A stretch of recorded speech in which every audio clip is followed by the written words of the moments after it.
خۆشەویستی تەلەڤیزیۆنی کۆمەڵە سڵاو ئەم کاتتان باش لەگەڵ هاوڕێ هاوکارم ئاکۆ هاتینە سۆ خزمەتان بۆ پێشکەشکردنی هەڵقەیەکی دیکە لە بەرنامەی ڕاستەوخۆی ڕاویشت زۆر خۆشحاڵە بین کە تا کۆتایی لەگەڵمان بن. منیش بەش بە حاڵی خۆم ڕێز و سڵاو و خۆشەویستیم هەیە بۆ ئێوە بینەرانی خۆشەویستی تەلەڤیزیۆنی کۆمەڵە. ئیمڕۆ جومعە 27 جۆزەردانی 1401 هەتاوی بەرامبەرە لەگەڵ 17 ژوەنی 2022 زاینی. هەروەک ئاگادارن بەرەو پیری 31 جۆزەردان ڕۆژی پێشمەرگەی کۆمەڵاچین. پێش لە دەستپێکی بەرنامە جێی خۆیەتی پیرۆزبایی ئەم ڕۆژە بکەین لە هەموو بنەماڵەی ئازیزی یان بەکردوانی ڕێزەکانی کۆمەڵە و حیزبی کۆمونیستێران، هەموو پێشمەرگەکانی کۆمەڵە و بنەماڵەی سەربەرزیان و هەموو ئەو کەسانەی کە لە ناو سیاچاڵەکانی کۆماری ئیسلامی لەگەڵ تەشکیلاتی کۆمەڵە و حیزبی کۆمونیستێران بوون و پاشان لە هەموو خەڵکی شۆڕژگەڕی کوردستان. ئیمڕۆ بەرنامەکەمان تەرخان کراوە بە ڕۆژی پێشمەرگەی کۆمەڵە. هێڵی تەلەفۆنەکانمان کراوەیە لە ڕێگای تۆڕی ئینتەرنەتی واتساپ بە ژمارە تەلەفۆنی 2046 702 61 67 64 ڕاو بۆ چوونی خۆتان یاتوانن ڕاستەخۆش پەیوەندیمان پێ بکەن و بێنە سەر هێڵی تەلەفۆن و لە تەوەری ئەم بەرنامە کە هەروەک وتم تایبەت بە ڕۆژی پێشمەرگەی کۆمەڵەیە بەشدار بن لەگەڵمان. قەڕاکۆ منیش سەرەتا پێم خۆش بوو سیەکی جۆزەردان پێرۆزبایی بکەم لە هەموو هاوڕێیانم هەموو پێشمەرگە قارەمانەکانی کۆمەڵە و هەروەها یادێک بکەین لە هاوڕێی خانە موعینی کە ئەم ڕۆژە ڕۆژێک بوو کە هاوڕێی خانە موعینی وەکو ئەوەڵین پێشمەرگەی کۆمەڵە گیانی ئازیزی بەخت کرد. وەروەها بەرز یادی ئەو ئازیزانە بەرز ڕابگرین کە لە ڕێزەکانی پێشمەرگەی کۆمەڵە گیانیان بەخت کردووە و سڵاو بنێرین بۆ بنەماڵەی ئازیزیان بۆ خۆڕاگەریان. و پێچم خۆش بوو لەم ڕۆژە لە سەرەتای بەرنامەکە یادەکەین کە لە هاوڕێی فەرهادی شەعبانی کە دوو ڕۆژتر ساڵیادی گیان بەختکردنی تێت و پێم خۆش بوو لەم بەرنامە لە سەرەتاوە بێژین کە یادی هاوڕێی فەرهاد تا هەمیشە و تا هەتایە لە دڵمانەوە یادی سیندووە. بەهاری ساڵی 1357 هاوڕێی تازەلاو، هاوڕێی خوێنگەر، هاوڕێ سەعیدی موعینی ناسراو بە خانە لە لایەن تەشکیلاتەوە بە پێڕە ئەسفێردرێت بۆ وەرگرتنی ئەزموونی پێشمەرگایەتی بچێتە ناو ڕێزەکانی یەکێتی نیشتیمانی کوردستان. بەداخەوە هەروەک هاوڕێکانی ئاماژەی پێدا لە 31 جۆزەردانی هەمان ساڵ لە تێکەڵچوونی نێوان هێزەکانی ڕەژیمی باس و بەشێک لەو پۆلە پێشمەرگە کە هاوڕێ سەعید موعینی ناسراو بەخانە لەگەڵیانە بوو لە ئاوایی درێ سەر بە شارۆچکەی ماوەت لە کوردستانی باشوور تێکەڵەچن و بەداخەوە هاوڕێ خانە و تعدادێک لە پێشمەرگەکان گیانی ئازیزیان بەختەکەن. هاوڕێ خانە وەک یەکەم پێشمەرگەی کۆمەڵە بوو کە گیانی ئازیزی نایە پێنا و ڕزگاری بەشمێنەتان و زەحمەتکێشان لە کوردستان. هەر بۆیە دوایی کۆمەڵە 31 جۆزەردانی وەک ڕێزگرتن لە هاوڕێ خانە و پاشان وەک ڕێزلێنان لە مقاومەت و خۆڕاگری پێشمەرگەکانی کۆمەڵە وەک ڕۆژی پێشمەرگەی کۆمەڵە ناوزەت کرد. تا ئێستاش ئەم ڕۆژە هەروەکو ڕۆژی کۆمەڵە پێناسە دەکرێت و ساڵانە کۆمەڵە و حیزبی کۆمونیستێران ئەم ڕۆژە ڕێز لێ دەگرن و بەروپیری ئەچن و بۆنە و مەراسمی تایبەتی بۆ بەڕێوە دەبن. ئێمەش لە بەرنامەی ئەمڕۆمانە ئەمانەوێت بەرنامەکەمان تەرخان بکەین بەم ڕۆژە. هەروەکو هاوڕێکانی ئاماژەی پێدا جگە لەوەی کە ڕێز بگرین لە هاوڕێیانی ئازیزی گیانبەخکردومان و سڵاو بنێرین بۆ بنەماڵەی خۆڕاگری ئەو ئازیزانە و هەروەها سڵاو و ڕێز و خۆشەویستیش بنێرین بۆ پێشمەرەکانی ئەستای کۆمەڵە و هیوادارین لە کار و باری تەشکیلاتیان سەرکەوتوو بن و ئەو ڕۆژەشیان لێ پیرۆز بێت. ئەگەر هاوڕەکانی ئیجازە بدات کلیپێک ببینین دێنەوە بۆلاتان.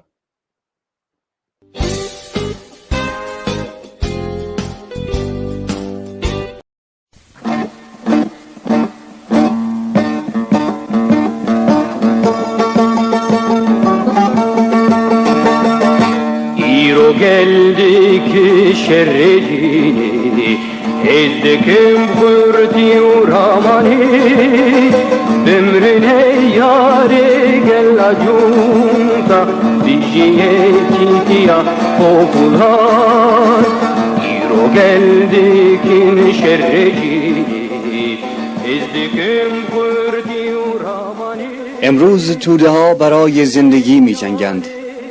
نیروی من را گرداریم، بساط کهن را بروبیم. مرگ بر دشمنان مردم، زنده باد دنیای نوین.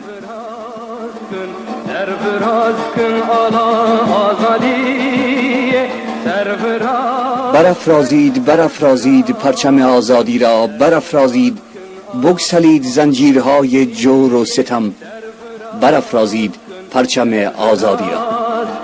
Bişkinin zincire zordariye servraz kın servraz kın servraz kın ala azadi Bührandın digirden aki Adına mebibi sosyaliz Ve sibeji iro kweştir cebe Ewe biro kamı بحران‌ها خلاصی نخواهند یافت.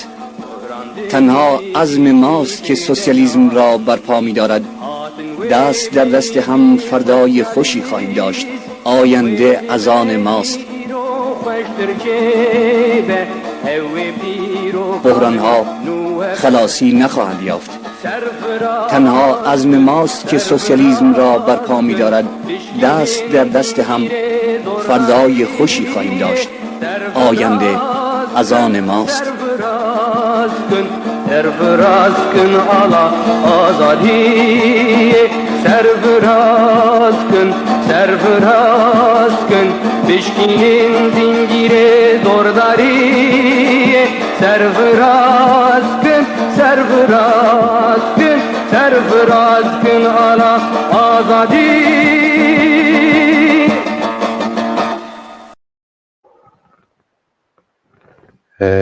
زۆر سپاس بۆ هاوڕێیانی بەشی فەنی کە ئەم کلیپیان بۆ بڵاوکردینەوە.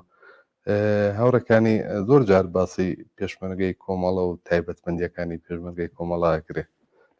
من حەزەکەم تۆ وەک پێشمەرگەیەکی ژن ئەو تایبەتمەندیانەی کە لەبارەی پێشمەرگەی ژنانەوە هەمیشە وێردی سەر زبانە و قسەی لێکرێ و باسی لێکرێ تۆزێکمان بۆ بدوێ. لە ڕاستیدا هاوڕێیاکۆ ئەوەی کە لە دەرەوەی تەشکیلات بە لەوەی کە بێن بۆ ناو ڕێزەکانی پێشمەرگەی کۆمەڵە من زۆرێک لەسەر بەرابەری ژن و پیا و شتم خوێندە بووە زۆرم بیستە بوو و زۆریش هەوڵمەدا کە لە هەموو بوارێکە بتوانم بەرابەر بم خۆی لە ناو کۆمەلگاکە هەرگیز ناتوانی لە هیچ بوارێکە بەرابەر بینە چون ئەو فرسەتە چ لەلایەن بنەماڵەوە چ لەلایەن کۆمەلگاوە چ لەلایەن دەوڵەت و فەراهەم نییە بۆ ژنان. بەڵام کە هاتمە ناو ڕێزەکانی پێشمەرگەی کۆمەڵاوە بووم بە پێشمەرگە حتا لەو ئەوەڵی چۆنە بەڵام کە تیتە سەرەوە تیتە ناو محیتێکی کە پێشمەرگەکان فعالیەتەکەن و ناو محیتی وردوگاوانە ئەجا ئینسان بیرەکاتەوە کە چەندێ لێرە ئەو بەرابەریە هەیە و چنێ ئەو بەرابەریە بەتایبەت ئەگەر خودی ژنەکان ڕەفیقە ژنەکانمان هەڵ بن ئەتوانن لە هەموو بوارێکا بەرابەر بن بە فەرز کە تیتە ناو ئامۆزشگا تۆ بەباری نظامی و سیاسیە و ئامۆزشە دریەکە تەک هاوڕێیانی پیاوە بەرابەر بن چ لە کلاسەکانە چ لە دەرەوچوونە چ لە هەموو کارێکە هەموو کلاسێک هەموو ئامۆزشێک کە دریە هەر لە سەرەتاوە بەرابەرن بەڵام کە تیتە سەرۆ ئەتر ئەبێ خۆت ئەو دیدگا تەقویەت کەی خۆت ئەو دیدگا پەروەردە بکەی کە لە هەموو بوارێکە ژنان و پیاوان بەیەکەوە بەرابەرن بە لە مقابلی چیە دیدگایەکە نسبەت بە ژنەکان هەیە بەرابەرە لێرە نسبەت بە پیاوەکان بۆیە لێرە لە هەموو شوێنێکە ئەو بەرابەریە قابلە لەمستەرە و زۆر ڕاحەت ئەتوانی ئەوە ببینی هەتا کەسێکە وەکو مێهمان ڕاهگوزەرێکە تێتە ناو ئوردوگایمە بە چاوێکە بە چاوخشکاندنێک بە ناو ئوردوگاوە بە ناو پێشمەرگەکانی کۆمەڵا لە هەموو شتێکیانە بەرابەریە بینی ئەوە تایبەتمەندیەک بوو کە ئێستا لە محیتی ئێستاە ئەوەی کە من مەبەستم بوو شێوازێکی گشتیتر بوو لە پێشمەرگەی ژنی کۆمەڵە لە ڕابردووە تا ئێستا بینەرێکمان لەسەر خەتی تەلەفۆنە پێم وابێ هاوڕێ چیاکۆی محەممەدی بەرپرسی فێرگەی پێشمەرگایەتی کۆمەڵەیە هاوڕێ چیاکۆ ئەگەر گوێ لە دەنگمانم کاتت باش فەرمەوە هاوڕێ چیاکۆ لە خزمەتام زۆر سپاس سڵاو ڕێزمە بۆ ئێوە بۆ بینەرانی خۆشەویستی تەلەڤیزیۆنی کۆمەڵە من بەبوونەی سیویەکی جۆزەردانەوە ڕۆژی پێشمەرگەی کۆمەڵە پیرۆزبایی خۆم ئاراستەی هەموو پێشمەرگەکانی کۆمەڵە و کادر و ئەندامانی تەشکیلات و بنەماڵەی گیانبەختکردوانی کۆمەڵەکەم پێم خۆش بوو لەم دەرفەتەکە ئێوە ڕخسانوتانە داوا لە هەموو کچ و کوڕی شۆڕژێری کوردستان بکەم کە بۆ بەدیهێنانی دنیایەکی ئازاد و بەرابەر بە ڕیزی هێزی پێشمەرگەی کۆمەڵەوە پێوەست بن و بێن و شان بەشانی ئێمە لە ڕیزەکانی کۆمەڵا خەبات و شۆڕشی خۆیان ئەنجام بدەن پێشمەرگەی کۆمەڵا لە هەموو کاتێکتا لە هەموو بوارەکانێکدا دەرفەت و هەلی هەیە کە بتوانە سەرکەوتن بێنێت پێشم خۆشە هەر لێرەوە ئەوە ڕابگەێنم کە ئێمە پێشمەرگەیەکی کۆمەڵەمانەیە کە لە بواری هونەرە ڕزمیەکانەوە توانیوێتی ئەمڕۆ لە شاری سلێمانی لە ئاستی شاری سلێمانی دەوروبەرە سەرکەوتن بەدەست بێنێت و پلەی یەکەم بەدەست بێنە هاوڕێ جەوادی عەزیمی هەر لێرەوە سەرکەوتنی ئەو هاوڕێمانە پیرۆزبایی یەکەم لە هەموو پێشمەرگەیەکی کۆمەڵە زۆر سپاس شەکەم بۆ بەرنامەکەتان و هیوای پایداری بۆتان زۆر سپاس ئەگەر هاوڕێ جەواد لەگەڵتە لەلایەن ئێمەشەوە ڕێز و سڵاوی بۆ بنێرە و ماندوونە بوونی لێ بکە و پیرۆزیشی بێت دەستان خۆش پێ و ماندوو نەبن قوربانەوە هاوڕێ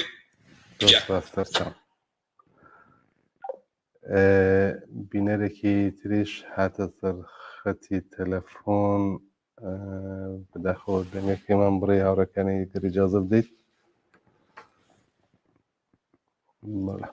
هیوادارم و بینەرێک کە هاتە سەر هێڵ جوابمان نەداوە خەتەکەمان مەشغوڵ بوو دوارە پەیوەندیمان پێوە بگرێ دیارە هاوڕێ جەوادی عەزیمی لە ڕشتەی هونەرهای ڕەزمی ئەمڕۆ چوو بۆ شاری سلێمانی و ئەمە دووەمین بارە لە مسابقاتی ئەو بەشە بەشداریەکە و سەرکەوتنی باشی بەدەستێناوە پیرۆزبایی لێ یەکەین و هیوادارم نمونەیان زۆر بێت هاوڕێ چیاکۆ ببورن بینەرێک هاتەوە سەر خەت بزانین وەڵامی پێ بدەینەوە ئەم بینەرە بینەری ئازیزم کاتت باش دەتان باش سڵاو ڕێزم هەیە لە خزمەت هەموو دەسەندارکارانی تەلەڤیزیۆنی کۆمەڵە هەموو پێشمەرگەکان هەموو کاردان و ئەندامان سڵاو لە خانوادەی سەربەرزی شەهیدان هەموو گیانبەختکردوانی ڕێگای ئازادی و بەرابەری و سوسیالیزم پێم باش بوو کە بەڕۆ 31 جۆزەردان ڕۆین پیرۆزبایی 31 جۆزەردان و ڕۆژی پێشمەرگەی کۆمەڵا لە هەمووتان کەم و دەستخۆشی و ماندوو نەبوونتان لێ بکەم پرسیارێکیشم هەبوو کاکاکۆ لە خزمەتان فەرموو کاکاوە پرسیارەکەم ئەوەیە کە ئێمە لەم بارودۆخە هەستیارە چۆن ئەتانین لە هەموو زەرفیەتەکانی کە کۆمەڵە هەیەتی لە مێژوویە بۆ سابتی کردووە تانین کەڵک بگرین وەربگرین بۆ ئەوەی کە بتانین ئەو جنبشە اعتراضیە ئەو سەرهەڵدانە لە ئێرانە هەیە کە بتانین پەیوەندیان بێن بە یەکەوە ئاسۆیەکی ڕۆنتر و ئۆفۆقێک باشتری بۆ ببینی. زۆر سپاسانەکە. زۆر سپاس کا کاوانگیان سپاس بۆی کە بەشداری بەرنامەکە بوویت لە خۆشت ڕۆژی پێشمەرگەی کۆمەڵە پیرۆز بێت هیوادارم سەرکەوتوو بیت حتمەن لە مەجالێکە باسێکیش دە و پرسیارەکەین دەستەکانت خۆش بێ و سپاس بۆ پەیوەندی گرت خۆشەکان مەمنون زۆر سپاس منیش تەشەکورتان دەیەکەم هیوای سەرکەوتنتان بۆ خواست بژی زۆر سپاس دەکەم کا کاوانگیان کات خۆش هاوڕێکانی بینەرێکی تر پەیوەندی پێوەگرتین هیوادارم توانین وەسڵی بکەینەوانە.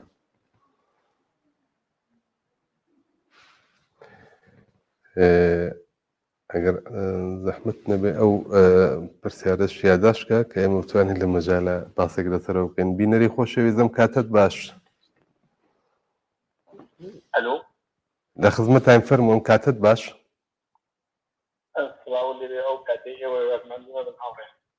سەرچاوم زۆر سپاس بۆ جەنابەت لە خزمەتین. لە ئەڵمانەوە تەلێفۆنەکەم پێم خۆش بوو لەو ڕۆژەدا سڵاو و ڕێز محەممەدی خۆم بگەێنم دادنەماڵەی گیانبەختیانی کۆمەڵەکانم قسەکەم. فەرموو لە خزمەتان دەنگت بڵاو بێتەوە لە خزمەتان فەرموو. بەڵێ لێ هەر لێرەوە سڵاو لە ئێوە و ماندوو نەبن و سڵاو لە نەماڵەی سەربەرزی گیانبەختیوان سڵاو لە هاوڕێیانی زیندانی سیاسی لە سیاچاڵەکانی جمهوری ئیسلامیدا سڵاو لە نەماڵەی سەربەرزی پێشمەرگەکانی کۆمەڵە. ڕۆژی پێشمەرگەی کۆمەڵە لە هەموو لایەک پیرۆز بێ. ڕۆژی پێشمەرگەی کۆمەڵە تەنیا ڕۆژێکی سادە نییە بە نەزەری من. ڕۆژی پێشمەرگەی کۆمەڵە ڕۆژی باسی کرێکاران و زەحمەتکێشانە. پێم وایە کە کرێکاران و زەحمەتکێشان بۆ ئەوڵین بار لە شۆڕشی کوردستاندا هێزی خۆیان بازی خۆیان یان ناسی ئەویش هێزی پێشمەرگەی کۆمەڵە. هێزی پێشمەرگەی کۆمەڵە تەنیا هەر ئەوەنە چەکی بەدەستەوە بێ و شەڕ بکات. هێزی پێشمەرگەی کۆمەڵە بەڵکێ هێزێک بوو کە ڕووی ئەکردا هەر دێیەک هەر گوندێک و هەر جێگایەک حەولی ئەوە بوو ئاگاهی لەگەڵ خۆی دەرێتنەوە ئەو خەڵکەوە حەولی ئەوە بوو کە ئەگەر بۆی شتێک لە پاش خۆی بەجێ بێڵێ لە نێو خەڵکدا. هەر بەو دەلیلا هێزی پێشمەرگەی کۆمەڵە بوو بە هێزێک کە قابلی ئێعتماد و پشتیوانی خەڵکی فەقیر و هەژاری کوردستان بێت. هەر ئەو دڵسۆزیی پێشمەرگەی کۆمەڵە بووە ئەوە کە کوردستان سەرتاسەری کوردستان دوێ بە هێرانەی پێشمەرگەی کۆمەڵە و پێشمەرگەی کۆمەڵە بتوانێت خۆی تێدا حەشارە بدات خۆی تێدا گەورە بکات. لەو ڕۆژەدا هێزی پێشمەرگەی کۆمەڵە هەروو خۆتان لە پێشەوە باسان کرد تەنیا هێزێکی چەکدار و پیاو نەبوو. هێزی پێشمەرگەی کۆمەڵە بەشێکی زۆر لە ژنانی کۆمەڵگای کوردەواری هێنانە و شەڕی چەکداریەوە و ئەوان پەیوەست بوون بە هێزی پێشمەرگەی کۆمەڵەوە. یعنی ئەوە هێزی پێشمەرگەی کۆمەڵە ئەوەی نیشاندا بە خەڵک کە نیوەی کۆمەڵ کە ژنان تشکیلێدەن و بەبێ ئەم نیوەی کۆمەڵە شۆڕش ناچێتە پێشەوە ئەوان لەو ڕابطەیەدا بە مانە واقعیەتی نیشانیاندا و هاتن بەو کارە بەو سەرکەوتنە ئەیگەیشتن کە من لێرەوە بەخۆشی لە تەک لە کادر و ئەندامە پێشمەرگەکانی کۆمەڵە ئەەکەم کە توانیان ئەو تاریخە جوانە لە ناو جنبشی کوردستان و لە ناو دڵی کوردستانە خۆڵکێنن. لێرەوە جارێکی دیکە ئارزوی سەربەرزی سەرکەوتن بۆ کرێکاران و زەحمەتکێشان لە کوردستان و ئارزوی سەرکەوتن بۆ هێزی پێشمەرگەی کۆمەڵە ئاخوات. زۆر سپاس. ئەگەر تێبینی یەک نەبێت توانم ناوی بەڕێستان بپرسم. بەڵێ فەرموو من من ڕەحیمم ناوە پێشمەرگەی قەدیمی کۆمەڵام کاگڕحیمی خۆشەویست هەشتی مۆزادی 58 وەستمەند بووم بە پێشمەرگەی کۆمەڵ و ئێستا لە ئەوروپا داهاتش باشە کاگڕحیمیان مادام وایە ئێمەش پیرۆزبای و ڕۆژە لە جەنابی شتەکەین و هیوادارم ساو سڵامەت بێ و هەر بمێنیت و تاگەیشتن بە ئاواتەکانمان بۆ هەموو لایەکان ئارزوو چەکێک نەخواست منی شەروا زۆر سپاس بۆی کە بەشدار بووی لەگەڵمانە دەستەکانت خۆش بێ قوربانی ئێوە سپاس بوو چەند پەیاممان بۆ هاتووە کاک سەلاحی کەماڵی بە کورتی پیرۆزبایی ڕۆژی پێشمەرگەی کۆمەڵە کردووە لە ڕێگای فەیسبوک بینەران ئاگادار بن کە لە جگە لە واتساپ لە ڕێگای تۆڕی ئینتەرنەتی فەیسبوکی دەتوانن پەیام و بۆ چوون یا پیرۆزبایەکانی خۆیان ببوونی ڕۆژی پێشمەرگەی کۆمەڵەوە بۆمان بنێت کاک سەلاحی کەماڵی وتم نردوێتی بەڕێزێک بە ناوی هەژین جاف کاکشایانی ئەژەندیش لە ڕێگای تۆڕی فەیسبوکەوە پامی نردووە زێتی سڵاو لە ئێوە کاکاکە و هاوڕەکانی دەستخۆشی بۆ بەرنامەکەتان و هیوای سەرکەوتن بۆ ئێوەی خۆشەویست منیش پەش بە خۆم پیرۆزبایی سیوێکی جۆزەردانەکەم پیرۆز بێت پێشا پێش سیوێکی جۆزەردان لە هەموو پێشمەرگەکانی کۆمەڵە ئەندامانی حیزبی کۆمونیستی ئێران لە بنەماڵەی شەهیدان و جارێکی دیکە پەیمان نوێیەکەینەوە تەک ئەو هاوڕێیانە کە لە پێناو ئامانجی سووری بەرزیان گیانیان بەخرد و ئەڵێن تا دوایین دڵۆپی خوێنمان درێژە پێدەری ڕێگاتانین زۆر سپاس بۆ هاوڕێ شایانی ئەژەند هاوڕەکانی ئەو باسی کە کردت جارێکە یەک تۆز بیبڕین چونکە ئەم یەک دوو پەیامە هات ئەوە حتممە نەچینەوە سەری تایبەتمەندیەکانی مربوط بە پێشمەرگەی ژنان ئەو بەشە حتمما جارێکی تر ئەچین باسی لەکەین بەڵام بەڕێزێک باشە بەسەر چاو پامێکی نردووە نسبێتی هیوادارە مەجال هەبێ بێ مەسەر خەت و پێوەدیتان پێوە بگرم حتمما هەر کات پێت خۆش بتوانیت تەماس بگری ئەتێنینە سەر هێڵ و وەسڵداکەین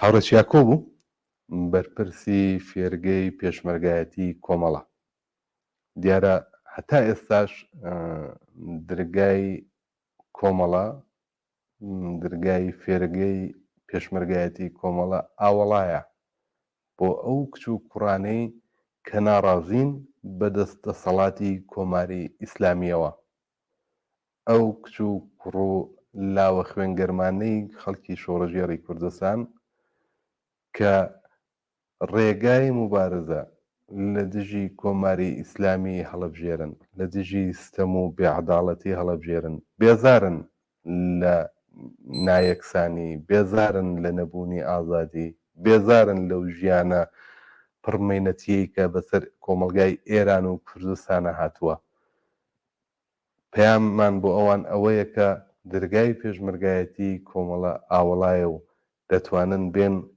ڕیزەکانی پێشمەرگایەتی کۆمەڵە بەهێز بکەن تەقوێتی بکەن تاکو بتوانین ئەم هێزە خاراوتر و ئامادەتر بکەین بۆ ئەگەری ڕووداوەکان کە هەروەکەی هاوڕە کاوانیش ئاماژەی پێدا لە ئێران لە ئاسی تەحەولایە ناڕەزایەتیەکان درێژەی کێشاوە ئەترازاتی جەماوەری پەرەی سندووە هەر بۆیە پێویستە ئەم هێزە باسکی چەکدارەکەی کە هێزی پێشمەرگەی کۆمەڵەیە تەقوێت بێت بۆ یەکە داواکارین لەو گەنج و لاوانە گوێبیستی پەیامەکەی هاوڕێ چیاکۆ بن و بە ڕیزەکانمان پێوەستوین ئەگەر مەجال هەبێت هاوڕێیانی بەشی تکنیک ئامادەگیانەوە بێ ئەو ژمارە تەلەفۆنانەی کە بۆ پەیوەندیکردن بە فێرگەی پێشمەرگایەتی کۆمەڵەوە بۆی کە ڕێنوێنی بکەن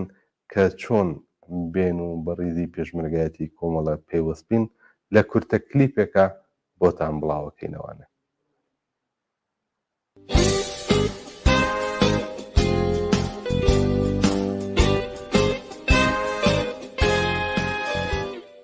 لاوانی تینووی ئازادی کوڕان و کچانی شۆڕشجێر لە کوردستان بۆ دابینکردنی دنیایەکی ئازاد و یەکسان و بە دوور لە هەر چەشنە هەڵاواردنێک بۆ دابینکردنی دەسەڵاتدارەتی شوورایی بە پێی بەرنامەی کۆمەڵە بۆ دەسەڵاتداری جەماوەری لە کوردستان بۆ درێژەدان بە خەبات لە دژی کۆماری ئیسلامی تار و خاندنی ئەم دەسەڵاتە دیکتاتۆر و سەرەڕۆیە بۆ ڕێگا خۆشکردن بۆ بنیادنانی کۆمەلگایەکی سۆسیالیستی لە ئێران و لە کوردستان بەریزی پڕ لە شانازی هێزی پێشمەرگەی کۆمەڵە پەیوەست بن. وەرن با پێکەوە و شان بە شانی یەکتر ریزی خەباتی سۆسیالیستی لە کوردستان و لە ناو هێزی پێشمەرگەی کۆمەڵە باسکی چەکداری کرێکارانی ئێران و زەحمەتکێشان بەهێزتر بکەین. بژی سۆسیالیزم، بژی هێزی پێشمەرگەی کۆمەڵە. کارگەرین جەنگاوەرین ڕەنجدەرین تێکۆشەرین کارگەرین جەنگاوەرین ڕەنجدەرین تێکۆشەرین بۆ قەڵای سەرمایەدار تێکدەرین تێکدەرین بۆ قەڵای سەرمایەدار تێکدەرین تێکدەرین.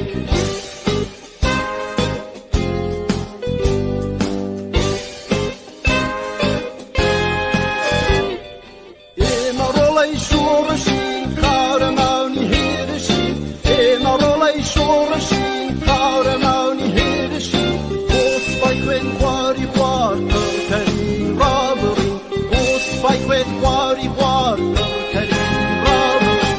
کارگەرین جەنگاوەرین ڕەنجدەرین تێکۆشەرین کارگەرین جەنگاوەرین ڕەنجدەرین تێکۆشەرین بۆ قەڵای سەرمایەدار تێکدەرین تێکدەرین بۆ قەڵای سەرمایەدار تێکدەرین تێکدەرین.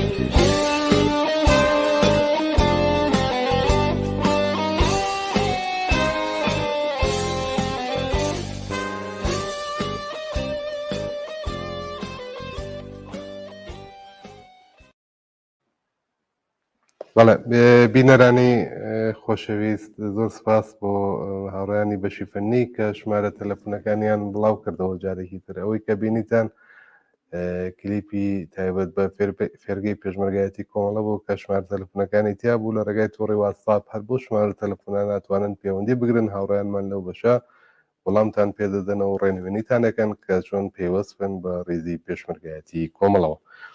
کاک ئەحمەدی سلەیمانی لە ئەڵمان پەیامی نردووە لە ڕێگای فەیسبووکەوەڵێ پیرۆز بە درۆژی پێشمەرگەی کۆمەڵە.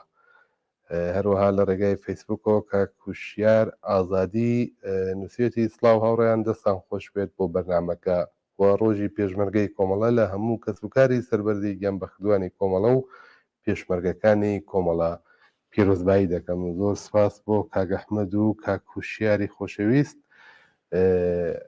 بینەرێکمان لەسەر خەتە ئەم کاتت باش بینەری خۆشەویست ئەگەر گوێ لە دەنگمانە فەرموو.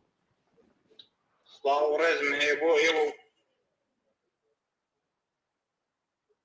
بەڵێ سڵاو ڕێزم هەیە بۆ ئێوە تەواوی بینەرانی تەلەڤیزیۆنی کۆمەڵە. سڵاو ڕێز بۆ ئێوەش. ڕۆژی پێشمەرگەی کۆمەڵە لە هەموو خۆشەویستەکانی کۆمەڵە و لایەنگران و دڵسۆزانی کۆمەڵە پیرۆز بێت و هەروەها ڕێز و احترام هەیە بۆ احترامی تایبەتی خۆم پێشکەشەکەم بە بنەماڵی دڵفراوانی عەزیزی هەموو گیانبەختکردوانی ڕێزەکانی کۆمەڵە و هەروەها سڵاوە نێرم بۆ هەموو ئەو تێکۆشەرانەی کە لە دەورەیەک لە ژیانی خۆیان لە ڕیزەکانی ئەم هێزە خەباتیان کردووە و شانازی بەڕالبردووی سەربەرزانە و کۆمونیستی خۆیان لەو دەورانە ئاکەن لە هەر شوێنێک کە هەن ئەوان هاوڕێ و هاوسەنگەری ئێمن. هێزی پێشمەرگەی کۆمەڵە بەهۆی ئەوەی کە بە هێزی لە بنەهاتووی کۆمەڵانی خەڵکی چەوساوە ستەملێکرا و پشت ئەسوور بووە توانیویەتی ببێتە کۆڵەکەیەکی محکەم بۆ بزوتنەوەی شۆڕژگێڕانەی کوردستان. ئەگەر لەلایەکەوەم هێزە پارێزەری بزوتنەوەی شۆڕژگێڕانەی کوردستان بوو لەلایەکیشەوە دەستکەوتی ئەم بزوتنەوەیە بەشێکی گیانەکراوە لە یەکن. لە هەمان حاڵدان هێزە باسکی چەکدارێکی ڕێکخراوی کۆمونیستی و سەرتاسەریە کە بۆ ڕزگارکردنی سەرجەمی کرێکاران خەبات ئەکات و خۆی بە پاڵپشتی خەباتی ڕەوای ئەو چینە ئەناسێنێت. پێشمەرگەی کۆمەڵە هەرگیز ئاسۆی خەبات و ڕزگاری لێون نابێت. پێشمەرگەی کۆمەڵە نەک تێکۆشەرێکی جەسوور و ماندووی نەناسی مەیدانی شەڕبەڵق و ڕێکخەر و پشتیوانی خەباتی خەڵکی زەحمەتکێش بووە. بێوچان لە دژی نابوو نەگریتی بووە کەوتوانە ڕاوەستاوە و ئاڵا هەڵگری یەکسانی ژن و پیاو بووە و مزوری هێزی پێشمەرگەی کۆمەڵە لە هەر شوێنێک دەیان یادگاری بۆ ڕێنمێنی ژیانی باشتر و دەست و پەنجەنەرمکردن لەگەڵ گیر و گرفتەکانی ژیانی ڕۆژانە بۆ خەڵکی زەحمەتکێشی ئەو ناوچەی بەجێهێشتووە. توی هوشیاری سیاسی و چینایەتی چانبوو ئاسۆی ڕوونی سوسیالیسمی بەرەو ڕووی ئینسانی چەوچاوە و ستەملێکراوی ئەو وڵاتە کردووەتەوە. لە هەر شوێنێک جێگیر بوو بێت فەرهەنگێکی متەمەدنانە و پێشڕەوی جێخستبووە و هاوپشتی لێکردووە و پارێزەری بووە. بەرز و بەڕێز بە سیویەکی جۆزەردان ڕۆژی پێشمەرگەی کۆمەڵە. زۆر سپاس بۆ جەنابیشت هاوڕێ ئەدیبی خۆشەویست دەست خۆش بێت بۆ وتە جوانانت ڕۆژی پێشمەرگەی کۆمەڵە لە تۆش پیرۆز بێت هیوان سەرکەوتنتە دەستەکانت خۆش بێت. زۆر مەمنونم سپاس بۆیە و تەواو بینەرانی تەلەڤیزیۆنی کۆمەڵە. زۆر سپاس کات خۆش. هاوڕەکانی پەیامان زۆر بۆ هاتووە بەڵام بە تۆش زۆر بێدەنگ نەبیت و زۆریش البەتە حتمەن کاتێکی تۆڵێک زیاترمان تەرخان کردووە ئەمڕۆ بۆی کە بە هەموو پەیامەکانیش ڕابگەین حتمەن بەڵێندە بەوانەی کە پەیامیان نردووە بە زووی هەموو دانە داناچینە سوراغیان. کۆمەڵە یەکێک لەو شتانەی کە تایبەتمەندی بوو لە سەرەتای پێکهێنانی و لە سەرەتای پێکهێنانی هێزی پێشمەرگەی کۆمەڵە و جێگای سەرنج بوو و تا ئێستاش جێگای شانازیە هێنانە ناو ڕێزی ژنان بوو بۆ پێشمەرگایەتی کۆمەڵە. هەر لە ئەوای لێم قەلاب لەو کۆمەڵگا بەنسبەت دواکەوتووە لەو کۆمەڵگایە کە مەزهەب زەدە لەژێر دەسەڵاتێکی پاشایی و دوایەوە کۆماری ئیسلامی لەو کەلتورە دواکەوتویانە کە ژنی لە ماڵەوە بەستە بۆ ژنی پێوا بۆ فەقەت دەتوانێت ماڵداری بکات منداڵ دروست کات بۆ تەنیا نەخش و بڕۆڵی دایکایەتی هەبێت بەڵام هێنای چەکی کردەشان کە دێ باشترین فەرماندەکان بوون بە ئاژیتاسیۆنێکی باش بوون بە شەڕکەری باش بوون بە موبەلغێکی باش بۆ ئەوە بەتایبەتی چەکیان کردە ڕووی هارترین و دڕندەترین دەسەڵاتی سەردەم کە کۆماری ئیسلامیە و هەتا ئێستاش درێژە هەیەەوە نمونەهای زۆرمان لەمێژوو بووە و ئێستش خۆ دەزانێەوە نمونەی وەکو جەنابتان و زۆر پێشمەرگەی کچی خوێنگەرمی تریشمانەیە ئێستا. ئەگەر تۆ لەم بوارەیە زیاتر بۆمان باسکەیت ئەڵێ چی؟ هاوڕێیاکۆ تەشکیلاتی ئێمە پێم وایە ئەمە قسەی خودی کۆمیتەی ڕەهبەری ئێمەیە کە ژنان وەکو نیوەی کۆمەڵگا چەند ساڵ دێر هاتنە ناو ڕێزی پێشمەرگەی کۆمەڵە و ئەبوای لە سەرەتاوە پێکهاتنی هێزی پێشمەرگەی کۆمەڵە ژنان وەکو نیوەی کۆمەڵگا بەشدار بووین. ئەوەی کە تەشکیلاتی ئێمە وتی ژنان نیوەی کۆمەلگان و هیچ ئینقلابێک و هیچ سەرکەوتنێک بێ بوونی ژنان ئیمکان پەزیر نییەوە تەسمیمی کرد کە ژنان بێنێتە ناو ڕیزی مۆبارزە.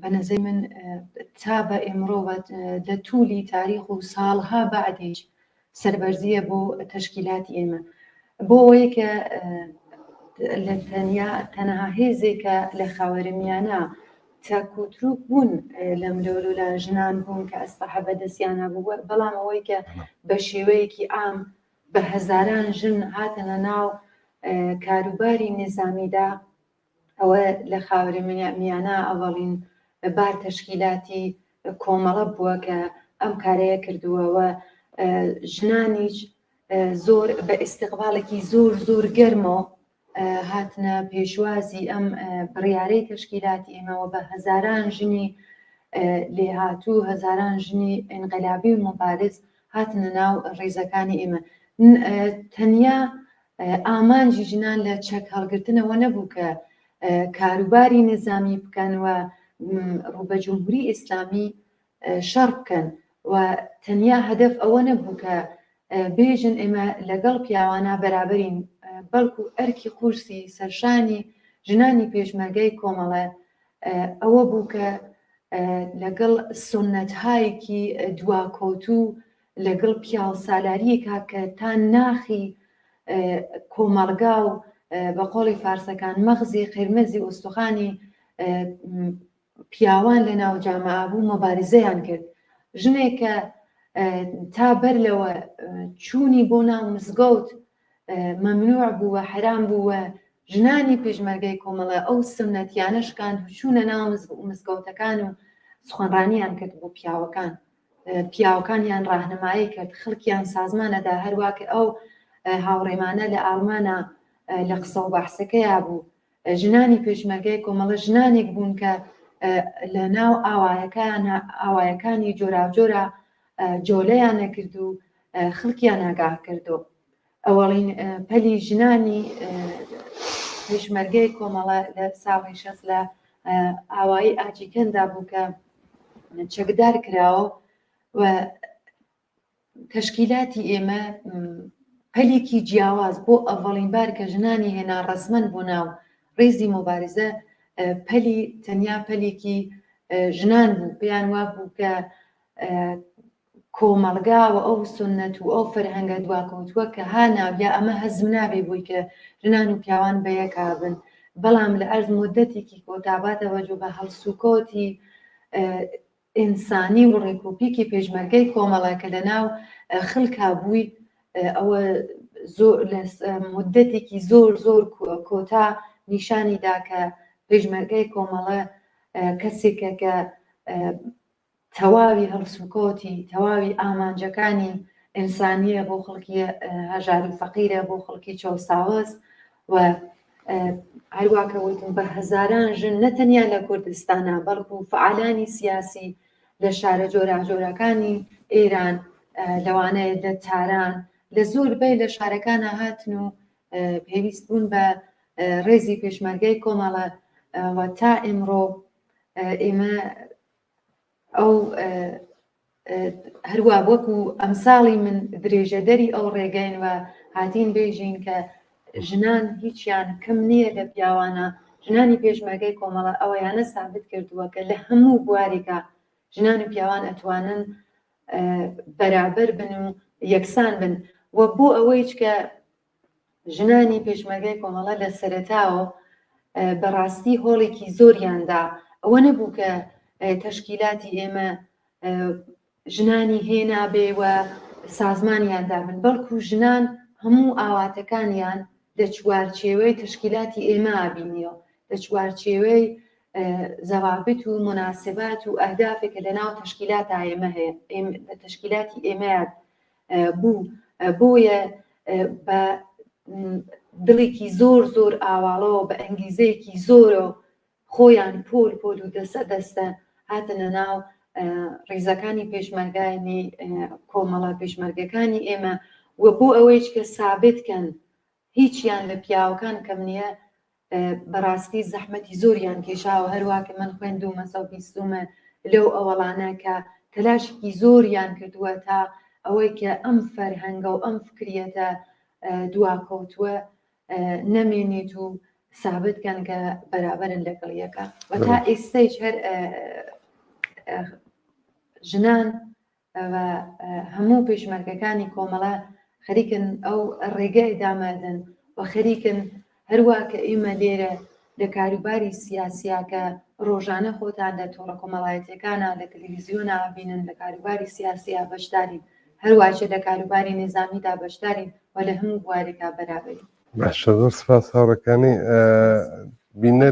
یەک دوو بینەر پەیوەندی تەلەفۆنیان کرد کاتێک کە ئەمیست بۆ سەڵیکەم ئەبڕا ئەگەرم بینەرانە یانەوێت بێنە سەر هێڵ و قسە بکەن چونکە پەیوەندیەکان لەم وایە لەناوخۆی و در حاڵە توانن دووبارە پەیوەندیمان پێ بکەنەوە. بینەرێک لە سەقزەوە بە فارسی پەیامێکی نردووە کە من بۆی کە دەقی پەیامەکە بۆ خۆی بگەێنم هەر بە فارسیەی خوێنمەوە. روزê pîşmergê Komelera evel bi herdû mucrî bername kanî û ako ve temamê pîşmerganê Komelê xanewadeyê temamê canbextegan ve zindanyanê siyasî ve cunbişê karîgerî tebrik erz mikonam. Ez temamê pîşmerganê qedîmiyê Komelê ve Hizbê Komûnîstê Îran ki bi her delîl derîn teşîlat vücud nedarand davet mikonam ki bergerdin bi danişgahî ki xwedeşan در تشکیل آن نقش داشتند. این جنبش سوسیالیستی و کمونیستی را چه در کردستان و چه در ایران باید تقویت کنیم. زنده باد آزادی، برابری، حکومت کارگری. بینەرێکی خۆشەویستمان لە سەقزەوە. پێشنهادێکی کردووە وتێتی خاشمەندم ئەز مدیریەتê پشتê سەحنê و مسئولین که مشکل پخش برنامه را چک میکنند چونکه به درستی پخش نمی شود و صدا و تصویر قطع و وصل می شود. زۆر سپاس بۆ بینەرە داوا لە هاوڕێیانی بەشی تەکنیکەکەین کە ئەگەر شتێکی وا هەیە چارەسەری بکەن. نازانم ئەو بینەرێک هەیە بەردەوام تەلەفۆنەکات کاتێک کە جواب بدەمەوە ئەبڕێت پێم وابێ کێشەی ئینتەرنێتی هەیە هەرچی هەرحاڵ ئەتوانێت دووبارە پەیوەندیمان پێ بکاتەوە. بەڕێزێک لە دەماوەند پەیامی نردووە پیرۆزبایی ڕۆژی کۆمەڵەی کردووە لە هەموو پێشمەرگەکانی کۆمەڵە و بنەماڵەی سەربەرزی گیانبەخکردووان و زیندانیانی سیاسی. زۆر سپاس بۆ ئەو بینەرەمان لە شاری دەماوەند.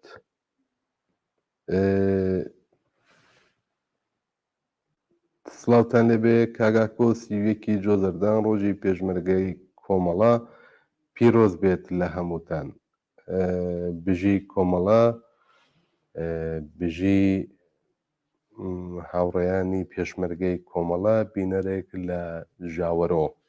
زۆر سپاس بۆ بینەرەمان سپاسیەکەین بۆ پەیامە جوانەکەشی.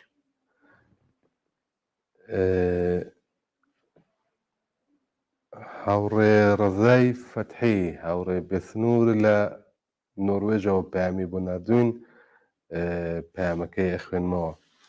سوێتی سڵاو ڕێز هاوڕێیانی عەزیزی تەلەڤیزیۆنی کۆمەڵە منیش سیویەکی جۆزەردان ڕۆژی پێشمەرگەی کۆمەڵە پیرۆزبایی ئەڵێم بە بنەماڵەی سەربەرزی گیانبەخکردووانی کۆمەڵە و حیزبی کۆمونیستی ئێران زیندانیانی سیاسی کرێکاران و زەحمەتکێشان و هەروەها لە تەواوی پێشمەرگەکانی کۆمەڵە بە هیوام کە ئاڵای سووری خەباتمان شەکاوە بێت.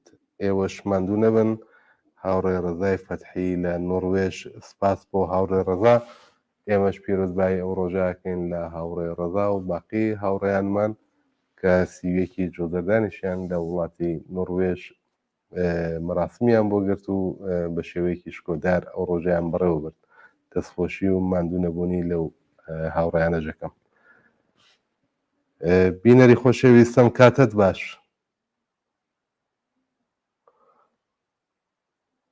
بینەری خۆشەویستم کاتت باش دەنگت بڵاو بێتەوە لە خزمەتم.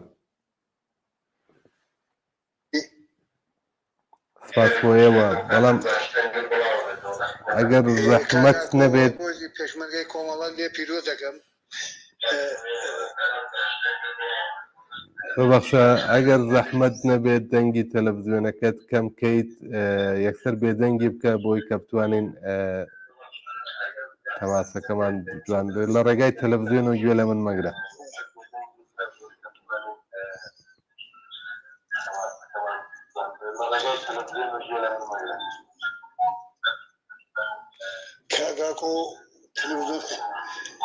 دەنگی تەلەڤیزیۆنەکە کەمکە بە تەلەفۆنەکە ئیدامەی پەیوەندی قسەکانمان بکەین.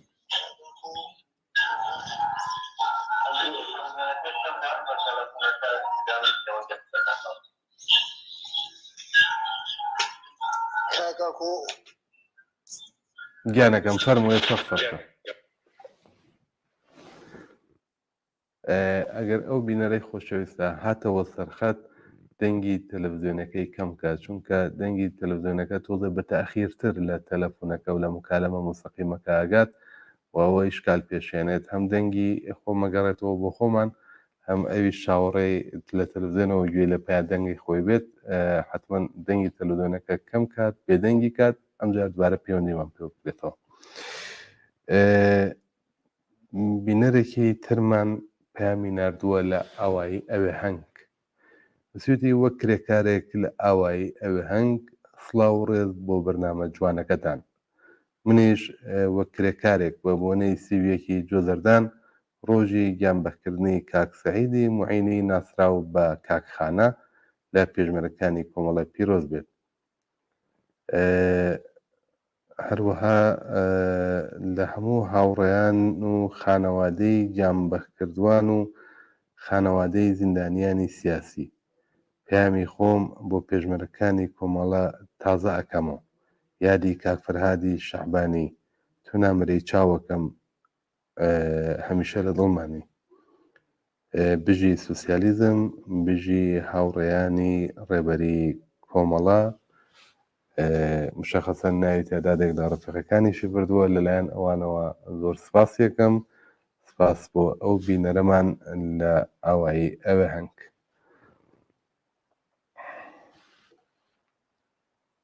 زۆر سپاس. کاک خالیدی باخیاری کاک خالیدی باغیاری خۆشەویست لە ڕێگای فەیسبووکەوە پەیامێکی بۆ ناردوین نووسێتی وێ ڕای سڵاو بۆ ئێوەی خۆشەویست هاوڕێیان کانی و ئاکۆ پیرۆزبایی ڕۆژی پێشمەرگەی کۆمەڵە لە ئێوە و لە تەواوی دۆستان و لایەنگران بەتایبەت بنەماڵەی بەڕێزی گیانبەخکردووان خۆشحاڵم ئەمڕۆ بە یەکەوە بەرنامەکە پێشکەش دەکەن. هاوڕێ ئاکۆ پێشتریش من هەمیشە داوام ئەوە بوو هاوڕێیەکی ژن کوڕ بەیەکەوە بەرنامەکە بەڕێوەبەرن دیسان پیرۆزبایتان لێ دەکەم. زۆر سپاس بۆ کاک خالیدی خۆشەویست هاوڕێکانی قبوڵی زەحمەتی کرد و لەسەر داخوازی ئێوە و خۆشم ئیستیقباڵم لێ کرد و زۆریش خۆشحاڵ بووم کۆمەک حاڵی باشە لەوە بەدوا هەوڵەدات کە لە بەرنامەکەیە بەشدار بێت و پێکەوە ئەم بەرنامە بەرینە پێش ئەڵبەت دیارە ئەمە ئیمکانی نابێت بەبێ هاوکاری ئێوەی خۆشەویست. ئەم کاتت باش لە خانەوادەی گیانبەخکردوانی کۆمەڵە لە پێشمەرگەکانی کۆمەڵە لە بنەماڵەی کۆمەڵە و لە ئەوانەی وە ئەلان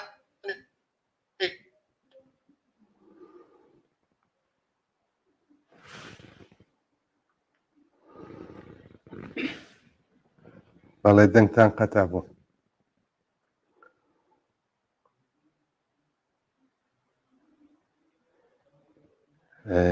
هیوادارم توانین تەماسەکەمان بگرینەوە پێکەوە ئەم بەڕێزە وا دیارە کێشەی ئینتەرنەتی هەیە یا هەرچی لە هەرحاڵ پێخۆشە بەشدار بێت بەردەوام تەلەفۆنەکات. چەند پەیامی ترمان بۆ هاتووە کە ئەگەر ئەم پەیوەندیە وەڵام باتەوە زۆر باش دوای حتمما چەند بینەرمان هەوڕەکانی ویدۆی بۆ ناردوین دەستە گوڵی ناردراوە لە ڕێگای تۆڕی ئینتەرنەتی دیارە سێمکانی بڵاوکردنەوەی ویدۆەکان و عەکسەکانیان بە شێوەی ڕاستەوخۆ نییە بەڵام حتمما دوایە ئەیدین بە هاوڕێیانمان لە بەشی تکنیک لە باقی بەرنامەکانی تر ئیسفادەی لێەکەین و زۆر سپاس. هاوڕێیاکۆ کە ئیجازە بەی من هەر لێرەوە گەرەکم بوو دەستخۆشیکەم لە هەموو ئەو عازیزانە هەموو ئەو بینەرە خۆشەویستانە کە ئیسهاری لۆتفەکەن نسبەت بە من و ئەوەی کە لەم بەرنامەم خۆشحاڵم هیوادارم بتوانم جێگەی ڕەزامەندی ئێوەی ئەخۆشەویست بم و بتوانم کەسێکی باش بم لەم بەرنامە و یارمەتی دەرێکی باش بۆ هاوڕێیاکۆ زۆر زۆر سپاستان دەکەم دەستی ئازیزتان بە گەرمیە گوشم. زۆر سپاس هاوڕەکانی ئەگەر موافق بیت بچین کلیپێکی تر ببینین دێنەوە بەلاتان.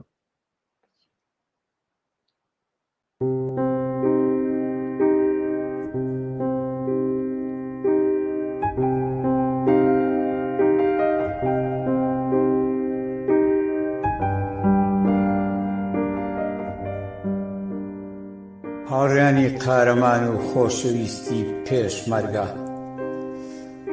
هاوڕێیان و هاوسەنگەرانی دێرینم، جەماوەری ئازادی خواز و خۆڕاگر لە کوردستان،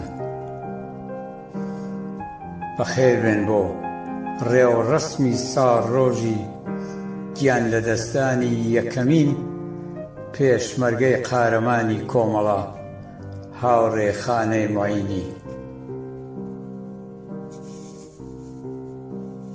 بەڕێزان،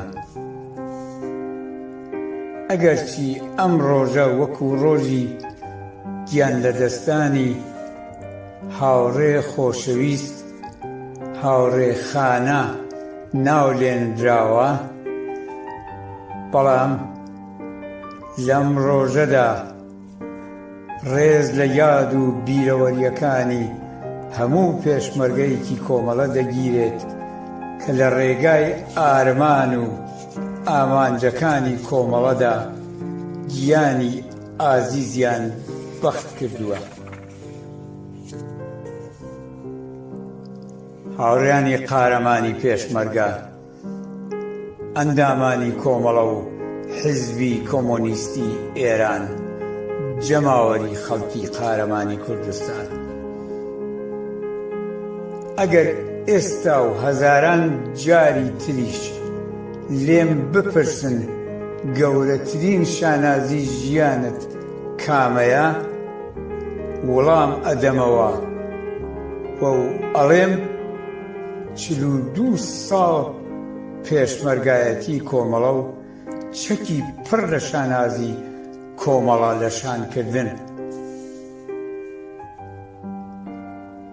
لەوە پڕ لە شانازی تر بۆ من ئەوەیە کە هاوڕێیانم ئەم فەخر و شانازیەیان بە من بەخشیوە و ئەم ساڵیان بەناو منەوە دیاری کردووە،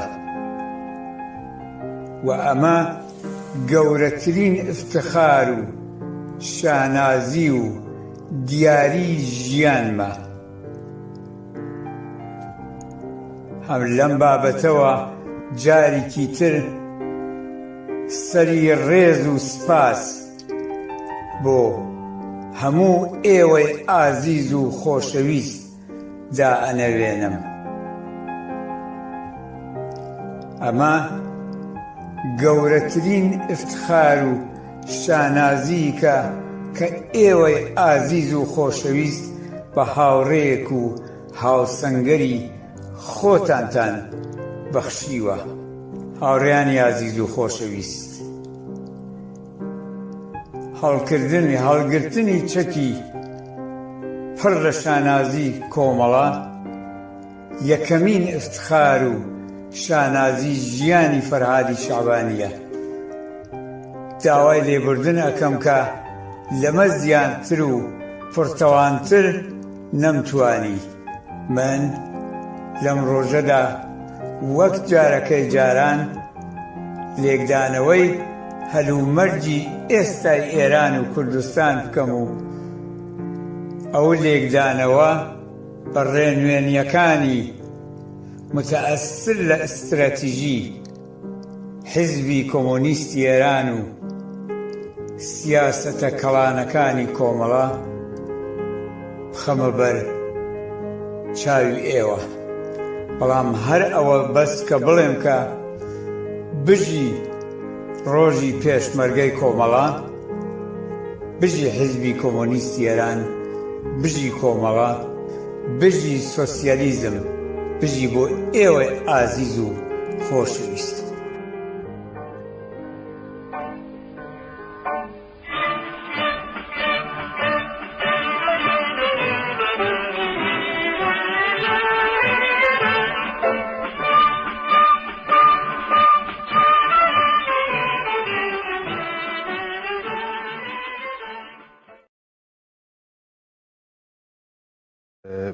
بینەرانی خۆشەویست، ئەوەی کە بیستان دەنگی هاوڕێی گیانبەخکردوو هاوڕێ فەرهادی شەعبانی بوو کە پارێکە لە کاتی نەخۆشینەکەیدا و هەروەک بە دەنگیا دیار بوو لەسەر تەختی بیمارستان بۆ مەراسمی سیویەکی جۆزەردان لە مەقەڕی ناوەندی کۆمەڵەی نارد.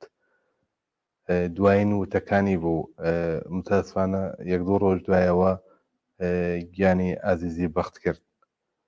سڵاوە نێرین بۆ بنەماڵی ئازیزی هاوڕێ فەرهاد و سڵاو بۆ سەبووریان بەڕاستی جێگای هاوڕێ فەرهاد لەناو کۆڕی هاوڕێیانمان ئێستا خاڵیە. یادی ئازیزی بە درێژە پێدانی ڕێگای پڕ لە شانازی هاوڕێ فەرهاد و باقی یان بەخردوانی ناوڕیزەکانی کۆمەڵە و حیزبی کۆمونیستێران ڕێزێ دەگرین. هاوڕەکانی پەیامان زۆر بۆ هاتووە. مەجال هەیە پەیامەکان بخوێنمەوە ئێستا بەوەی کە دوایی حتمەن لە ناو پەیامەکانیش یەک دوو پرسیار هەبوو تایسێ وەڵام کات نەبووە وەڵام بۆ پرسیارەکان بدەینەوە، بەڵام ئەگەر ئیجازە بدەن من ئەم پەیامانە بخوێنمەوە. بە ڕێزێک بە ناوی شاهۆ لە ئاوایی نەوەڕا پەیامی نردووە، نسوێتی سڵاو سیویەکی جۆزەردان ڕۆژی پێشمەرگەی کۆمەڵە لە هەموو پێشمەرگەکانی کۆمەڵە پیرۆزبایی دەکەم و هیوادارم لەم ڕۆژە لە ڕۆژی پێشمەرگەدا هەموو پێشمەرگەکان یەک بگرنەوە. سڵاوم هەیە بۆ خانەوادەی شەهیدانی کۆمەڵە شاهۆ لە نەوەڕە. ئێمەش ڕێز و سڵاومان هەیە بۆ کاک شاهۆ لە ئاوایی نەوەڕە و باقی خەڵکی شۆڕەژێڕی ئاوایی نەوەڕە. ڕۆژی پێشمەرگەی کۆمەڵە لە ئێوەش پیرۆز بێت. بە ڕێزێکی تر پەیامی نردووە، نسوێتی کەڵاتەرزان 26 سڵاو هاوڕێیان، ڕۆژی پێشمەرگەی کۆمەڵە لە تەواوی کادر و پێشمەرگەکانی کۆمەڵە و لە تەواو خەڵکی ئازادیخواز و بەرابەری تەڵەب پیرۆز بێت و یادێکیش لە کاک فەرهادی نەمەر جێگای هەمیشە سەوزە بۆ ئێمە. یادت بەخێر و ڕێگات بەردەوام بێت. بژی ڕۆژی پێشمەرگەی کۆمەڵە، بژی سوسیالیزم، بژی حیزبی کۆمونیستێران. سپاس بۆم بینێرە بژی جەنابتان. سپاس لە 26 لە ئاوایی کەڵاتەرزان. بینەرێکی خۆشەویستمان لەسەر هێڵی تەلەفۆنم کاتت باش؟ ئالۆ ئەم کاتت باش. سلام. سەڵام. حاڵدان خوبە خەستەنەوە. باشە دوست داشتم بزنم بام ڕۆژە پێشمەرگەی کۆمەڵە تەبریک بشم وەلان. ئەمیدوارم کە هەمیشە سەرزەندە و سەلامەت بوون. دەستم. زۆر سپاس دەکەم. سپاس بۆ تۆش هاوڕەهانای خۆشەویست. ڕۆژی پێشمەرگەی کۆمەڵە لە تۆش پیرۆز بێت خانم. خۆش بێ کاکیان، دەست خۆش بێ. سپاس بۆی بەزیاری بەرنامەکە بووی. سپاس ماندوونەوی، دەست خۆش بێ. دەست خۆش.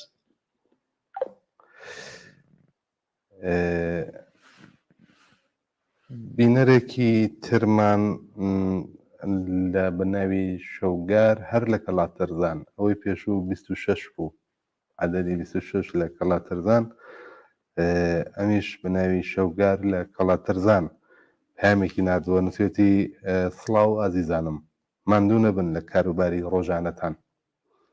یادی ئازیزی کاک فەرهادی شەعبانی عەزیز بەخێر بێت.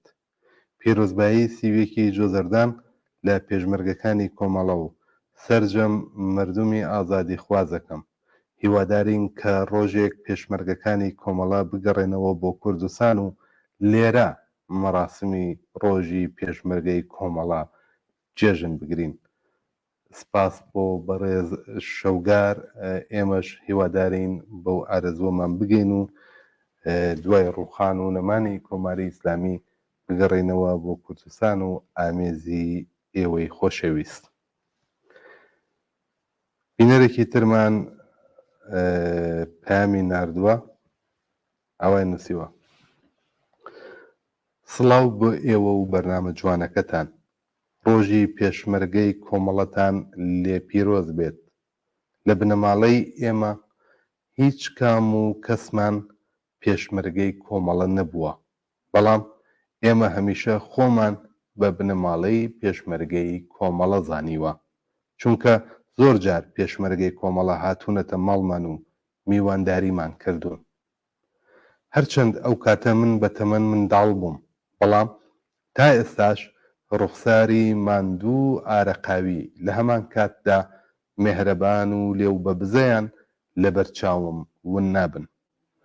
تعدادێکیان بەداخەوە گیانیان بەخ کردووە، تعدادێکیان شکور ماون، بەڵام حەیف کە لە هیچ کوێ دیار نین و نایان بینین. بەڵام ئەوانەی کە ماون و جارجار لە تەلەڤیزیۆنەکان دەردەکەون بە بینینیان زۆر خۆشحاڵ دەبین و دەکەوینە یادی ڕۆژانی ڕابردوو، یادی ئەوانەی شەهید بوون بە خێر و ئەوانەشی لە ژیاندا ماون هیوای لە ساغێ و تەمەندرێژیمان هەیە بۆیان. سپاسی دووبارە بۆ ئێوە و بەرنامە جوانەکەتان. خۆشحاڵ دەبم ئەگەر ئەم کورتە دەردەدڵم لە بەرنامەکەتان گوێ لێ بێتەوە. خوێنمانەوە زۆر سپاس. نووسێتی بە ناوی فێ لە سەوڵاوای مەریوان. ئەم پەیامە جوانەی ناردەبوو. زۆر سپاس بۆ ئەم بینەرە خۆشەویستە لە سەوڵاوای مەریوان. بینەرێکی ترمان لەسەر خەتەم. کاتت باش.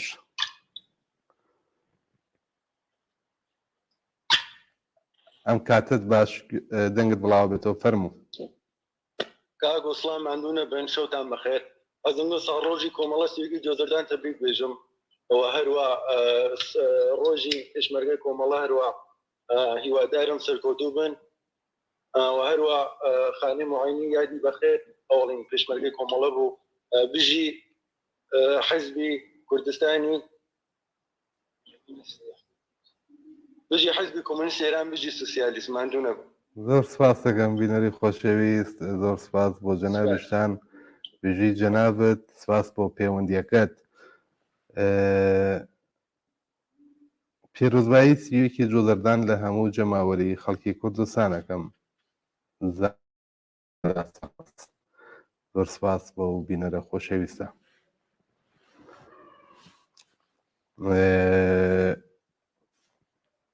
هاوڕێکۆ من تێک کورتە بینەرانی عزیز، هەروە کە خۆتان ئیشارەی پێەکەن، بەڕاستی ڕۆژی سیویەکی جۆزەردان تەنیا ڕۆژی پێشمەرگەکانی کۆمەڵە نییە، ڕۆژی هەموو ئەو ئازیزانەسە کە دڵیان بۆ کۆمەڵە لێداوە لێدا، ڕۆژی هەموو ئەو کەسانەسە کە دڵیان بوو بەرابەری لێدا.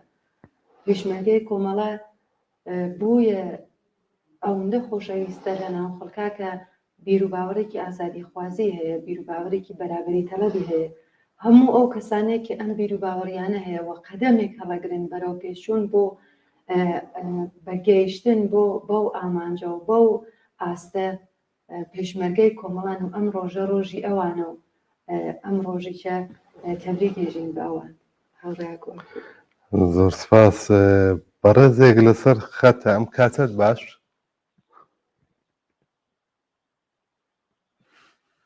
ئەم کاتت باش، دەنگتان بڵاو بێتەوە، فەرموو.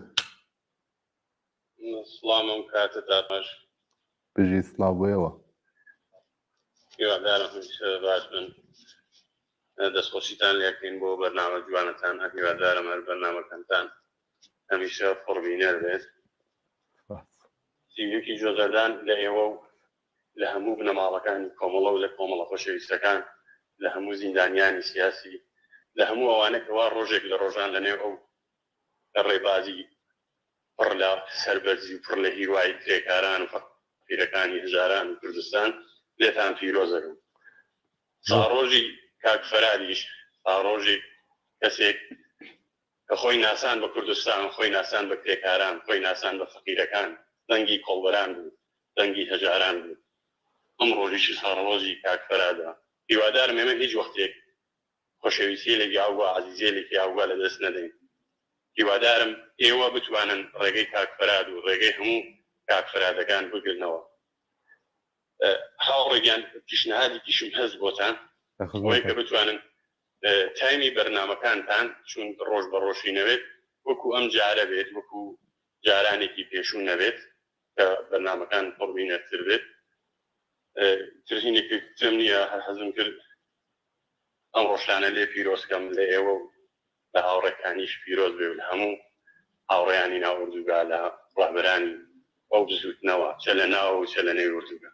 زۆر سپاس دەکەم بینەری خۆشەویست، سپاس بۆ بەشداریەکەت لە هەروەها لە ئێوەش پیرۆز بێت، حتمەن ئەوەش پێشنهادەشت بڕەچاوەگرین.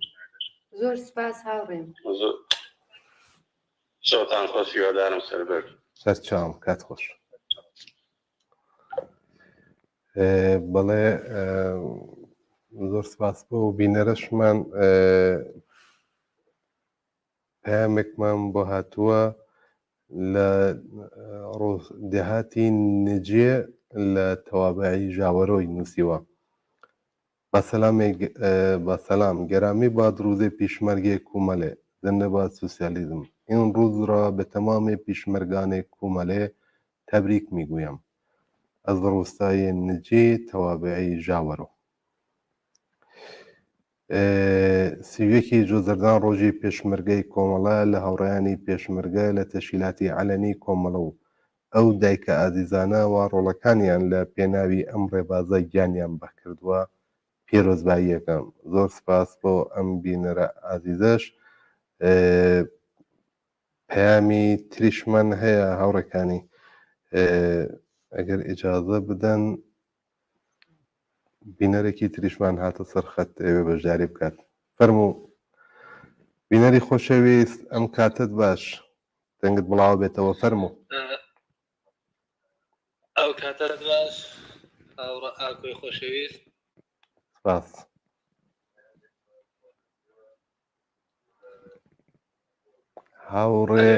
هاوڕێ ئەگەر لە تەلەفۆنەکەەوە گوێم لێ بگری مەمنونە بم. تەلەڤیزیۆنەکە دەنگی کەم کەیت چون تۆڵێ تاخیر دێت دەنگی تەلەڤیزیۆنەکە. وا دروستە تۆ باشە ئاریامانیم. ئەگەرە یان سڵاو لێ بێم کاتت باش. ڕۆژی پێشمەرگەی کۆمەڵە لە ئێوە خۆشەویستان لە هەموو پێشمەرگەکانی کۆمەڵە پیرۆزبایی دەڵێم لە خانەوادەی سەربەرزی کۆمەڵە. وهروە پیرۆزباییشی تایبەتی دەڵێم لە ڕۆژەدا بۆ یەکگرتنەوەی هەوڕێیانی کۆمەڵە و ڕۆتی سوسیالیستی کۆمەڵە. هیوادارم کە هەموو ئەو تێکۆشە لە کۆمونیستانەی کە منفەرەدن بێنەوە نێو ڕێزەکانی پڕ لە شانازی کۆمەڵە و بتوانین کۆمەڵەیەکی قەویتر لە جاران و ئامادە بکەین بۆ مبارەزەی ئایندە لە کوردستان و لە ئێراندا. زۆر سوپاسان دەکەم. سپاس هاوڕێیان، زۆر سپاس بۆی بەشداری بەرنامەکە بووی. ڕۆژی 31 جۆزەردان لە جەنابیشت پیرۆز بێت. سپاس، تەشەکر کاتێک دەستەکانە خۆش بێت. سپاس بۆ بەشداریت. بینەرێکی ترمان پەیامی داناوە، نووسێتی سڵاوتان عەرز دەکەم. دانەیەک لە جگەرگۆشەکانی من ئێستا لای ئێوەیە و پێشمەرگەیە. هەرچەند جێگای لامان و لەناو بنەماڵەمان زۆر خاڵیە، بەڵام بۆ ئێمە جێگەی ئیفتخار و شانازیە کە بووە بە پێشمەرگەی کۆمەڵە. هەمیشە لە ناو خزم و کەسەکانمدا ناوی دەبەم و ئیفتخاری پێواکەم.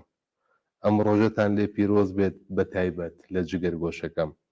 هەمووتانم وەک ئەو خۆشەوێ. زۆر سپاس بۆ ئەم بینەرە خۆشەویستە. دڵنیاییەوە ئەم جگەرگۆشەی جەنابتان ڕێگایەکی پیرۆز و پڕ لە شانازی هەڵبژاردووە. ڕێگایەکە درێژەدەری ڕێگای ئینسانهایەک بوون کە بە معنای واقعی ئینسان بوون، بە معنای واقعی ژیانێکی ئینسانی و بەختەوەرانەیان بۆ کۆمەڵگای بەشەریەوێ. ژیانێک هیچ قازانج و مەسلحەتێکی جگە لە ئاسایش و ڕفاه، بەرابەری و یەکسانی خوازی بۆ کۆمەڵانی خەڵک نییە. جگەرگۆشەکەت سەرکەوتوو بێ، تۆش بمێنی بۆمان.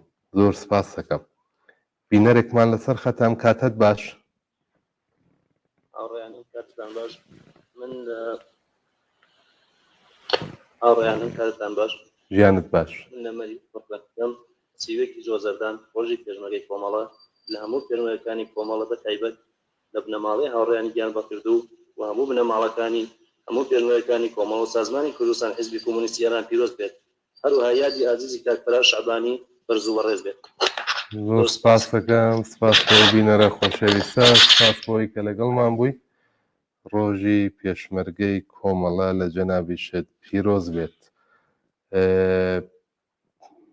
کاک وریای ئارێنان لە ڕێگای فەیسبووکەوە پامی نردووە ئەگەر جادە بێ ئەوڕەکانی بخوێنینەوە ئەلبەتە هەوڵەدەین بەرنامەکانی تر بەشێک لەم پەیامانەش بدەین بە تۆ هەم بۆی کە منیش فرێلانی کەم فەیسبووک یا واتساپەکە لە ئەسۆ بگری بۆی هەم بێدەنگ نەبیت و هەم نیش تۆزێک ئاوا جارجارەیەک سراحەتی بکەم. هاوڕانی خۆشەویستمان دوو نەبن، ڕۆژی پێشمەرگەی کۆمەڵە لە ئێوەی خۆشەویست و هەموو هاوڕێیانی پێشمەرگە و خانەوادەی گیانبەختوانی کۆمەڵە تەبریک عەرز دەکەم. کۆمەڵە تەنیا جەرایانێکە کە بۆ دنیایەکی بەدوور لە هەر نەوعە چەوسانەوەیەک تێدەکۆشێ. چەوساوەکانی کوردستان دەبێت و ئەتوانین خۆیان و نەسڵەهەی داهاتووی کۆمەڵە لەگەڵ ئەم کۆیلەتیە نەجات بدەن. کۆمەڵە ئەبزارێکە بۆ پێگەیشتن بە دنیایەکی ئازاد و بەختەوەر.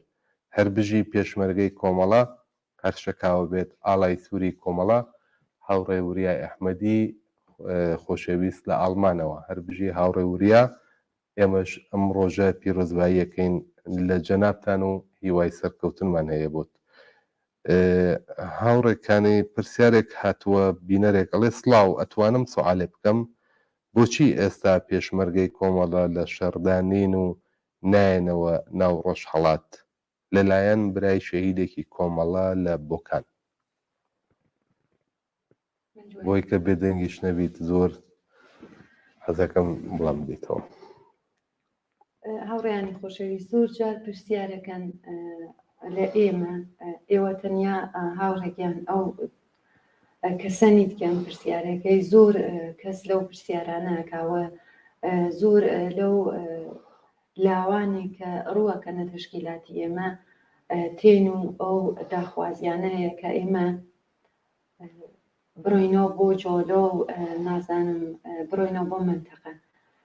سیاسەتی کولی تشکیلاتی ئێمە ئەوەیە کە ئێمە ئێستا لازم ناکا کە بڕۆینەوە بۆ جۆلە یا بڕۆینەوە بۆ منتەقە بۆ ئەوەی کە هەروواکە خۆتان ئاگادارن ئێمە ڕۆژانە لەسەر تۆڕە کۆمەڵایەتیەکانە خۆتان ئەبینن خۆتان هەنە ناو جامعانە ناو کۆمەلگا ئەزانن لە معلمان و لە دانیشتویان و لە بازنشستگانەوە لە هەموو کرێکارەکانە ئەمە ڕۆژ نییە شاهدی چەندین و چەند ئاعتیساب و ئاعتراز نەبین چێ لە سەتحی کوردستانە چێ لە سەتحی ئێرانە. بۆیە خەڵک خۆیە کە ئەتوانێ ڕزگاری خۆی بەدەست بێنێەوە ئێمە وەکو هێزێکی چەکدار ئەو چەکمانە تا بە ئەمڕۆی هەڵگرتووە کە زمانێکە لە ناو کۆمەلگا ئەو شەرایطە فراهەم بوو ئەو فەزا فراهەم بوو بۆ ئەوەی کە تووشی ئەو کاتە قەتئەن چون کۆماری ئیسلامی بەو ڕەحەتیە پاشەکشێ ناکاوە حکوومەت جێ نایەڵێ لە ئێرانە و هەروەها هێزهایەکی تر هەن خۆتان نەزانن لە ئیسلامیەکانەوە بگرەیسە داعشکە موسەلەحەوە هەموو هێزەکانی تر ئێمە وەکو هێزێکی چەکدار ئەمەمانە ڕاگرتووە بۆ ئەوەی کە لە ئایندا لە سەوزی ڕۆژاکی ئەو شرایطە لە ناو کۆمەلگا فراهەم بوو بتوانین بڕۆینەوە وەکو هێزێکی مەسەلەح یارمەتی دەری ئەو خەڵکە بین کە خوازیاری ئازادی و بەرابەری. زۆر باشە ئەلبەت کاتمان کەم ماوە بەڵام بە کورتی بڵێن حیزی ئەو هێزە ئێستا نیشانەی ئەوەیە کە ئەم بەشە لە تاکتیکە لەلایەن ئێمە هێشتا زەرورەتی خۆی لە دەست نەداوە و هێشتا زەرورەوە لە داهاتووە کەڵکی وەر لێوەرەگیرە. بۆ ئێمە مبارزەی مەسەلەحانە لە خزمەت گەیشتن بە ئامانج و ئارەزوەکانمانە حتمما هاوڕێیانی ئێمە لە بەشەکانی تری تەلەڤیزیۆنیا لە شوێنەکانی تر بەوردی باسییان لەمە کردووە یا لە داهاتووە شاید بیکەین ئەوەی کە بۆچی ئێستا هەلو مەرجە سیاسیە بە ناگونجاو ئەزانین بۆی کە هێزی پێشمەرگەی کۆمەڵە بچێتەوە ناوچە و فعالێتی چەکداری مەسەلەحانە بکات ئەوە هۆکارگەلێکی ئێژگار زۆر سیاسی و هەم لە ناوەی کۆمەلگاوی کە هاوڕەکانی بەشێکی ئشارە پێکرد هەم ئەوەشی کە ئێستا بەڵام ئەوەی کە گرنگە ئەوەیە کە ضرورەتی حفزی مبارزەی مەسەلەحانە ضرورەتی حفزی ئەم پتانسیێلە لە لای کۆمەڵە بە شینی بۆ خۆی باقیە بۆیە کە هێشتا شوێرگەی پێشمەرگایەتی کۆمەڵە ئاوەڵایە و ئێمە ئامۆزش دەین بەڵام کەی بەکاری بێنین کەی ئەکەوێتە گەڕ لە چ شرایەت و هەلو مەرجێکدا ئەوە بەهۆیەوەی کە کاتی بەرنامەکە کورتە و باسێکی درێژە خایەنێت حتمما لە کاتی پێویستدا وەڵام بۆ بەشش ئەدەینەوە کاتمان کەماوەکە زۆر من ئەزانم کە کاتمان کەمەوە پەیامەکان زۆرە وەکو خۆتان وتان لە مەجالێکی ترە ئەتوانین بەڵام دیارەکە ئێمە لە توولی ئەم هەموو ساڵە ڕەفیقایکی زۆر زۆر زۆر باشمان لە دەستاوە کە واقعان جێگەیان خاڵەیە بەڵام من ئاگادارم کە هاوڕێیان قسە و باسێک لە کاک ڕەحمان نەجاتیان ئامادە کردووە پێم خۆشە ئەمڕۆ یادێک بکەین لە هاوڕێ ڕەحمان نەجاتەوە لە تەلەڤیزیۆنی ئێمە ڕایەکتر هاوڕێ ڕەحمان وە قسە و باسەکەی بەبیسی زۆر باشە هاوڕێ بینەرێکمان لەسەر خەتام کاتت باش ئەم کاتت باش بۆ کاناڵی کۆمەڵەتی و منیش بەنەوبەی خۆم لە شەخص زانکاندەوەم ڕۆژی پێشمەرگە پیرۆزایی یەکەم لە تەواوی هاوڕێیانی پێشمەرگە و خانەوادەی ئەو هاوڕێیانەوە گیانیان بەخشکردا هیوای سەرکەوتنی بۆ ئێوە ئەخوازم زۆر سپاس بۆ تۆ زۆر سپاس بۆ تۆ بینەرێک خۆشەویست سپاس پیرۆز بێت زۆر سپاس دەکەم بۆ بەشداریت بینەرێکی ترمان لە دزڵی سڵاو و ڕێز هاوڕێ ئاکۆ و هاوڕەکانی ماندوو نەبوون بۆ ئێوەی بەڕێز دەستخۆشیەکەین بۆ بەرنامە جوانەکانتان سیوێکی جۆزەردان ڕۆژی پێشمەرگەی کۆمەڵە لە هەموو پێشمەرگە قارەمانەکان و هەمووتان پیرۆز بێت بژی کۆمەڵە هیوادارم پەیامەکەم ببینن بینیمان و زۆر سپاس بۆ میم کاف لە دزڵی دەستەکانت خۆش بێت هەروەک هاوڕێکانی شارەی پێکرد کاتی بەرنامەمان نەماوە بینەرێکی تر ئاخرین پەیام وەسڵی بکەین هاوڕێکانی ماندوو نەبن سەرچاوم مەکاتت باش جەنابتان ماندوو نەبن تاڵسوار و مزاحمتان بووین فەرموو هاوڕێیانی کاتتان باش سیوێکی جۆزەردان ڕۆژی پێشمەرگەی کۆمەڵە لە هەموو پێشمەرگەکانی بەتایبەت بنەماڵەی هاوڕێیانی گیان بەخت کردو هەموو بنەماڵەی هەموو پێشمەرگەکانی کۆمەڵە پیرۆز بێت هیوادارم ئەم ڕۆژە ببێت بە ڕۆژێک کە هەموو گەلی خۆشەویست بەتایبەت گەلی کوردستانی ڕۆژەڵات ئەم ڕۆژەی جۆخ پەرامۆژ نەکەین ڕۆژی شەیدبوونی کاک سەعیدی معینی نافراو بە خانە ببێت بە ڕۆژێک کە هەموو جوانەکان و هەموو گەنجەکان لە هەموو لایەنێ لە دانشگاکان لە کارگاکان لە دێهاتەکان و شارەکان ئێمە هیواداری ئاڵای سووری کۆمەڵە هەردەم گەشاوە بێت هیوای سەرکەوتنە بۆتان هەزاران سڵاو لە گیانی ئازیزی کاکفەرادی شەعبانی هیوادارم هەردەم ڕێگەی بەرز و بەڕێز بێت هیوادارم ئێوەش هەردەم چەکتان پڕۆخۆش و ڕێگەتان پیرۆز بێت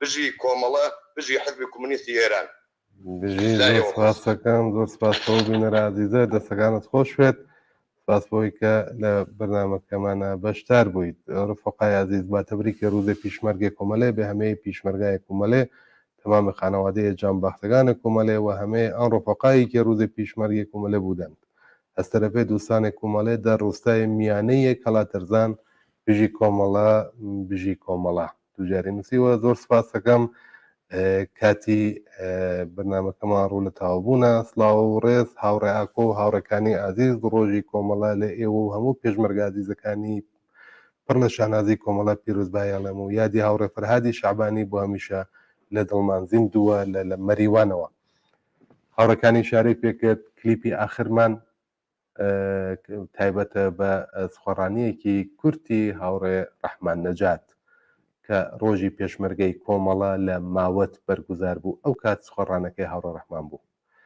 یادی هاوڕێ ڕەحمان یادی هاوڕێ فەرهاد یادی مامرایمی چیانە یادی هاوڕێ سیامەکی شامی یادی هەموو گیان بەخردوانی کۆمەڵە بە درێژە پێدانی پڕ لە شانازی ڕێگایان درێژە پێدەدەین زۆر سپاس بۆ پەیوەندیەکانتان زۆر سپاس بۆ تەماسەکانتان جارێکی تر ڕۆژی پێشمەرگەی کۆمەڵە لە هەموو لایەکمان پیرۆز بێت تا بەرنامەی داهاتوو بژین بە شادی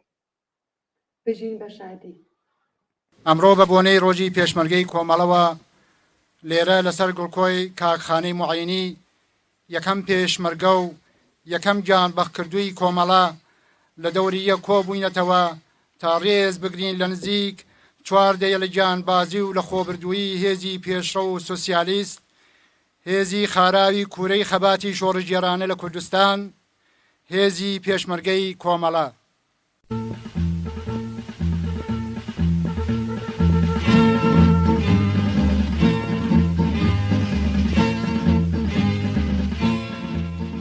نەتناسیوم نەک هەر تۆ باب و کاڵیشت ساڵها دەستە و یەخەم بوون بمخنکێنن، ئاگری ڕق و قینی سوورم بسرەوێنن، لەسەر ماڵ و حاڵی خۆما چاڵمەرگم کەن بمڕەوێنن.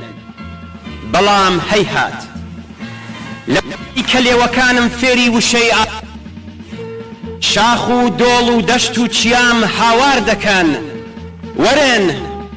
وەرن داگیرکەران، من میواندارێکی سووری باوە شاواڵەی بێباکم، بە زەبری سەرسوورهێنەری دەست و چەکی پارێزەرانی شەڕەفم بۆ تەواوی دژی گەلان گۆڕستانێ فراوانم. وەرن من پردەبازی بەهەشتی دوا ڕۆژی زەحمەت کێشانم.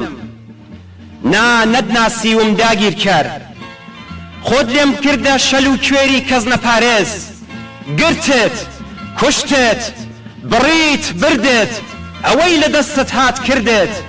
22 99 50 50 59 لێرە و لەوێ لە دارتدا ئێعدامت کرد.